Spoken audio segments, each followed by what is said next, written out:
morning and welcome to the Morning Expresso by the Indian Express. My name is Rahil Philippos and here is today's big story. With India reaching the landmark of administering over 100 crore vaccine doses, Prime Minister Narendra Modi writes about how this achievement could not have been possible without the power of collective effort. Read his op-ed on the IndianExpress.com. But while this is a significant milestone worthy of celebration, it's now important for the country to focus on maintaining that momentum to fully vaccinate its adult population. Now that would mean administering an additional 88 crore vaccine doses. But in the first 20 days of October, the average daily vaccinations have fallen to around 46.68 lakh doses from about 78.69 lakh doses in September. As such, the biggest challenge for states will now be stepping up the second dose coverage. As the country celebrates this milestone, the Indian Express takes a look at some of the healthcare workers who overcame struggles and vaccine hesitancy to make this possible. First up, we take a look at the story of Dr. Indira Parkhe, a medical officer in Pune who was faced with a devastating reality just weeks after the vaccination drive started in India. Her husband, Dr. Deepak Thackeray, passed away on February 15th.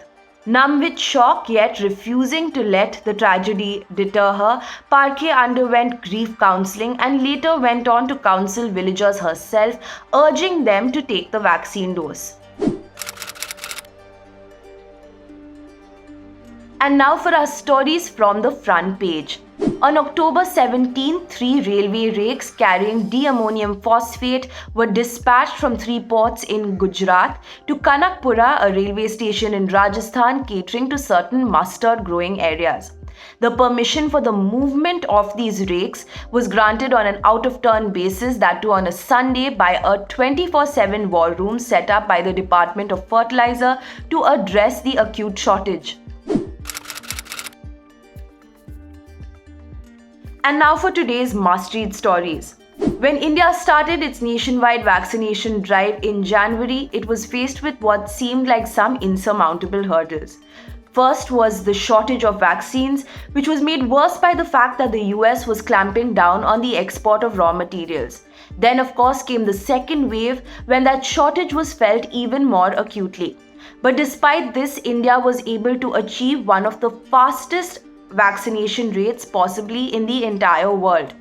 But while India's achievement is enormous, it's important to note that crossing 100 crore doses is a significant milestone but not the destination.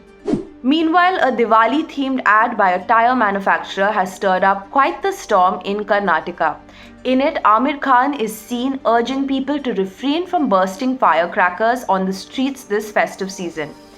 Karnataka BJP MP Anant Kumar Hegde has objected to the new ad, claiming that it will cause unrest amongst Hindus. On October 19th, her child turned 1.